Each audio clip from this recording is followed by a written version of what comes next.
27, NASDAQ up 131, S&P's up 23. Let's go over to our man, Mr. Jason Pfaff, as we do each and every Tuesday and Thursday. Jason, what's going on, brother?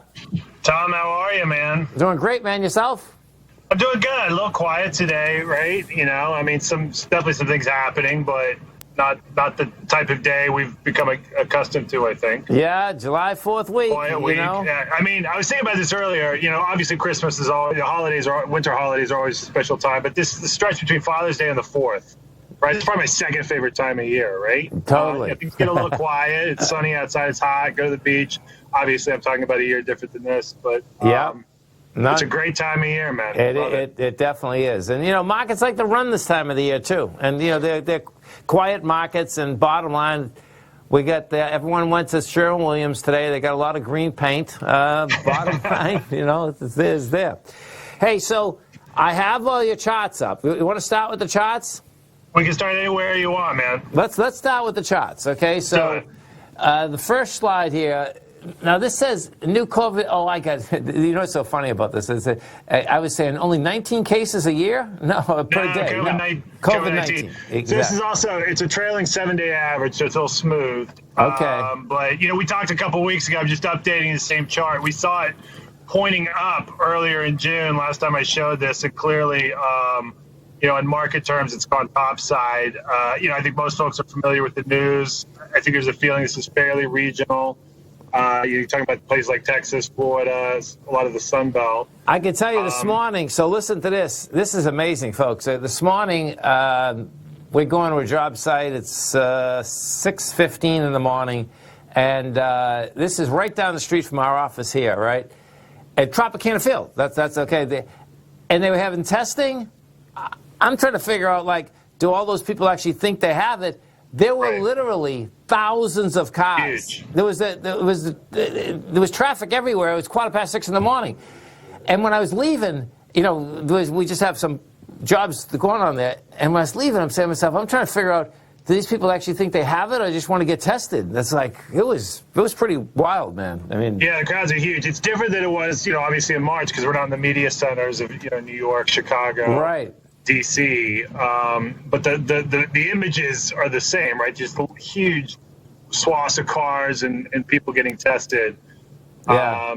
You know, and so we'll see which way it goes. You know, Mnuchin and Power on the Hill today. Obviously, politics continue to play on my mind, and they were pretty clear that their concern is consumer confidence, and you know, if this really breaks through, as you know, people start to get concerned.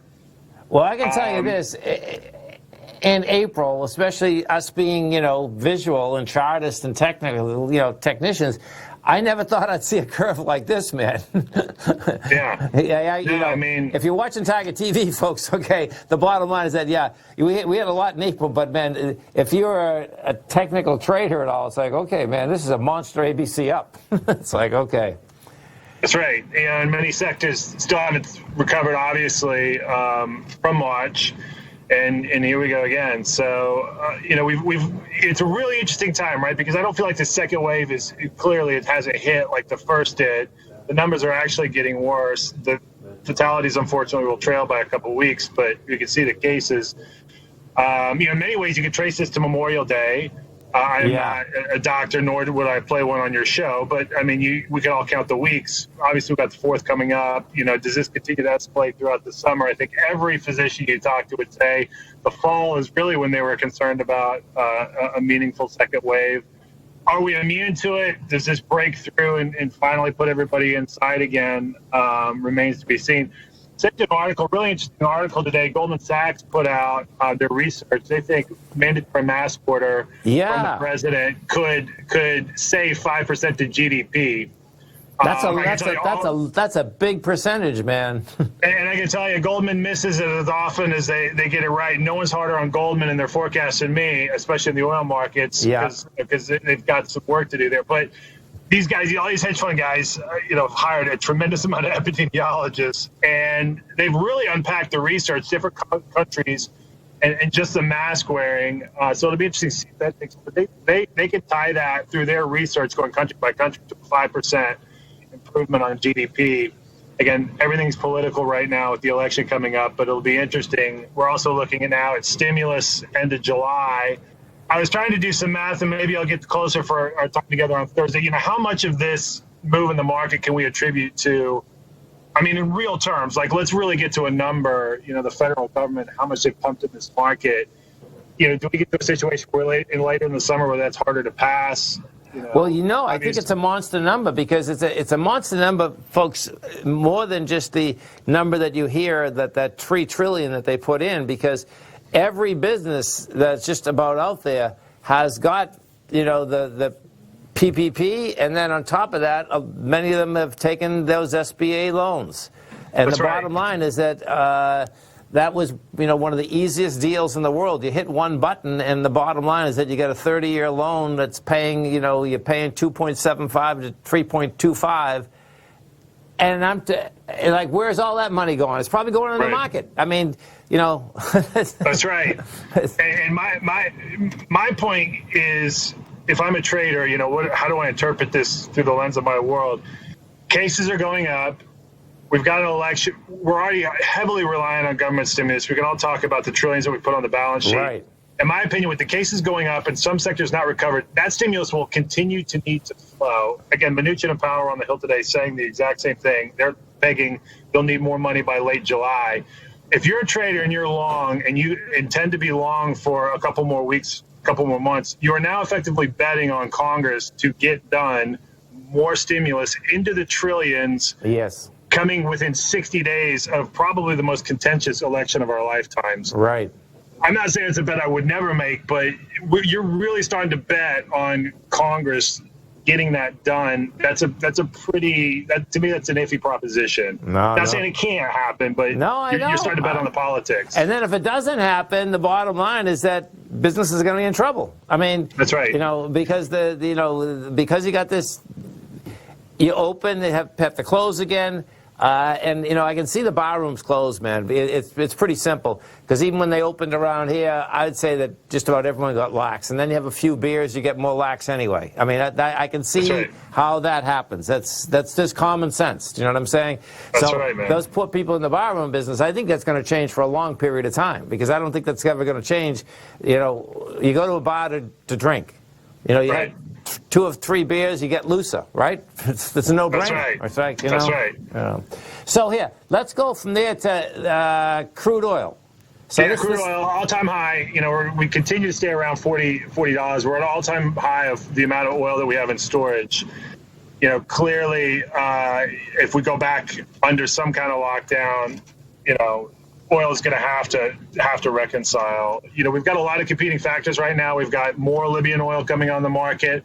We also have the OPEC plus sanctions.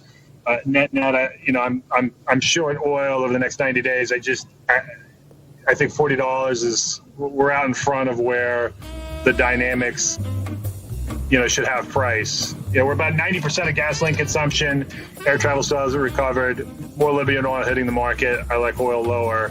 Here, Record levels of storage are unsustainable. Can you just stay there? Because I want to go through this hotel occupancy for a few minutes when we get back, all right? I'm here, man. Let's do it. Rest of these slides. Can't wait. Stay right there, folks. Jason and I come right back.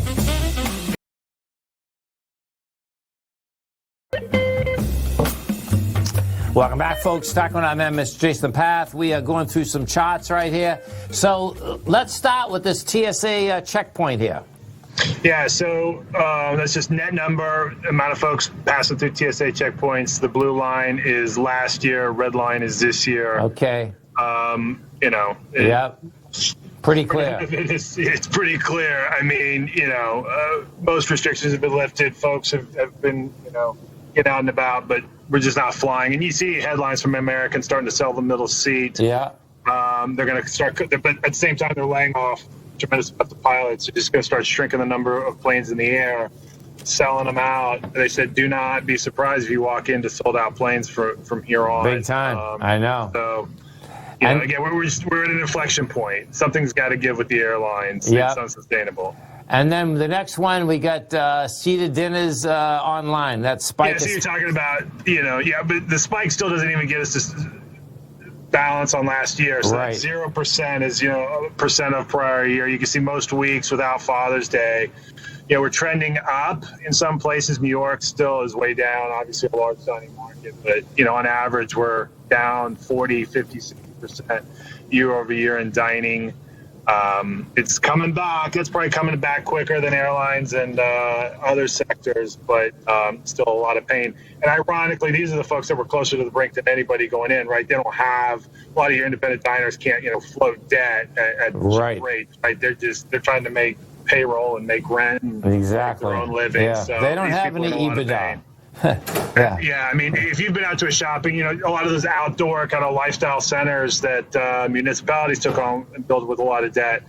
I mean, the closures are just, even looking at this all day, every day, and knowing what to expect, it's still shocking, right? Right. And then nothing in movies, so they don't expect movies to open up until August now. AMC is saying August now, right? Yeah. And I think, to me, as bad as it is for diners, I don't think movies come back. I don't see it. I think it's gone for good. And folks can argue with me, but we're not sitting in theaters watching movies next year.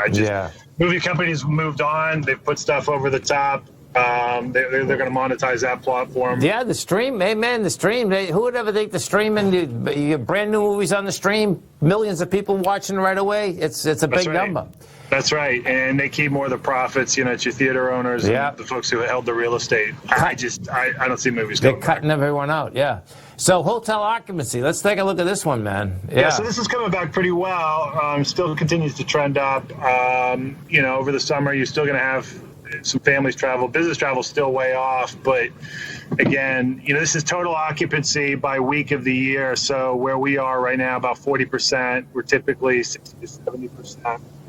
But you can see even compared to 2009 when we got to 60% rate, which was low, we're typically more around 70%. Oof, look at that, unreal. Well, listen, man, it's always a pleasure. Great info, huge info. You have, what day is today? Today's Tuesday, man. That's good. I'll see you Thursday, man. We'll be here Thursday, man. That's a beautiful